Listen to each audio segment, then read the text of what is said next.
Kasus Angelin hilang yang kemudian ditemukan dalam keadaan tewas di halaman rumahnya sendiri menyerap perhatian seluruh Indonesia. Kasus pembunuhan terhadap anak yang tidak berdaya ini ternyata bukan yang pertama kali terjadi di Indonesia. Ada banyak kasus pembunuhan yang menimpa anak-anak di negara ini.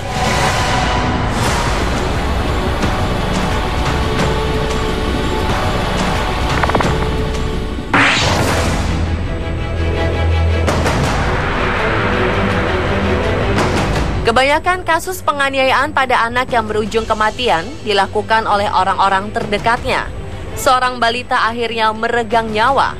Tindakan yang tidak berperi kemanusiaan ini dilakukan di depan kakak dan ibu kandung korban.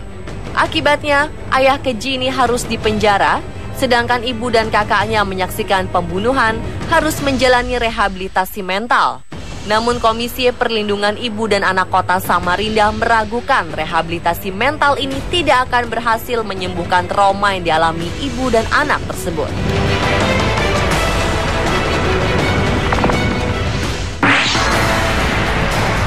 Tangisan seorang anak memang bisa membuat orang-orang yang mendengarnya risih. Namun seharusnya itu akan dimaklumi oleh orang tuanya. Tetapi tidak dengan bapak yang satu ini. Karena kesal dengan tangisan anak-anaknya, dia membunuh buah hatinya satu demi satu ketika mereka masih bayi. Perbuatannya ini semula tidak diketahui oleh orang banyak. Hanya istrinya yang menyimpan duka yang mendalam karena kehilangan buah hatinya. Perbuatan Sadrian Syah, bapak dari 6 anak ini, akhirnya diketahui ketika dia melakukan pembunuhan yang terakhir. Salah satu anaknya melapor ke polisi karena telah diperkosa oleh ayahnya. Laporan itu pun akhirnya memberanikan ibunya untuk melaporkan kejahatan sang suami yang telah membunuh anak-anaknya di usia yang masih bayi. Bapak yang diduga memiliki kelainan mental ini pun dihukum dengan pasal berlapis.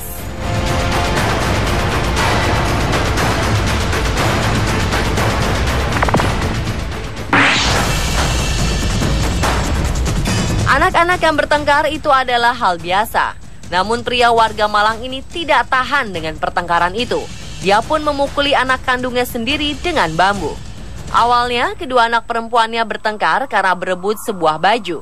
Ayah yang seharusnya melerai pertengkaran ini malah membuat keadaan menjadi bertambah parah. Dia melihat pertengkaran ini ketika pulang kerja dan langsung memukuli putri bungsunya dengan membabi buta. Putrinya akhirnya meninggal di tangannya sendiri.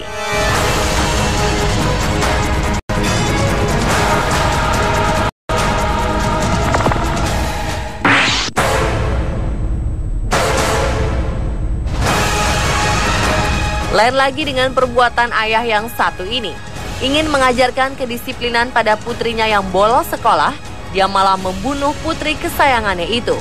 Virgo awalnya hanya ingin pergi ke pantai bersama teman-temannya pada jam sekolah.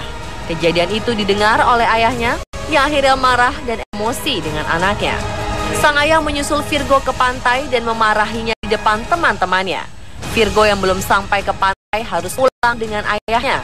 Tidak puas mempermalukan anaknya di depan teman-temannya, sang ayah memukul putrinya dengan balok kayu selama 2 hari. Virgo pun mengalami pendarahan di otak dan akhirnya tewas.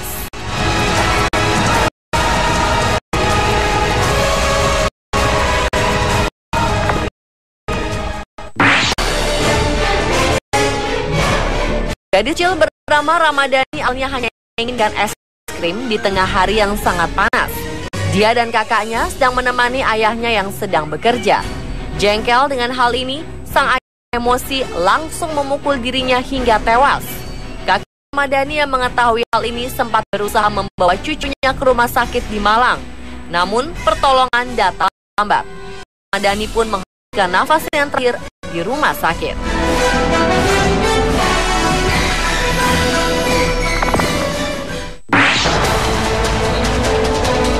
Ada peribahasa yang mengatakan bahwa kasih ibu sepanjang jalan. Namun hal itu tidak terjadi dengan ibu di Balikpapan ini. Seorang ibu tega membunuh anaknya sendiri karena kesal sang anak sering ngelem. Johan Rafli Sultan Syah Yusuf membuat sang ibu kesal karena kerap melawan ibu dan tidak mendengarkan nasihat ibunya. Tingkahnya ini membuat sang ibu naik darah. Johan pun dihajar oleh ibunya hingga tewas. Perbuatan ibunya ini dilaporkan oleh sang ayah dan membuat sang ibu harus dipenjara. Sempat terjadi perdebatan yang alot ketika jenazah Johan hendak divisum. Pihak keluarga dari ibu tidak ingin Johan divisum, sementara keluarga ayah memaksa harus divisum.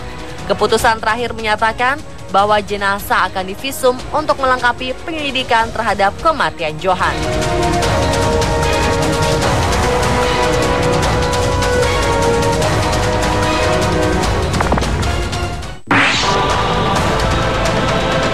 Daryono, pria berusia 60 tahun sangat terhina memiliki seorang anak perempuan yang lumpuh.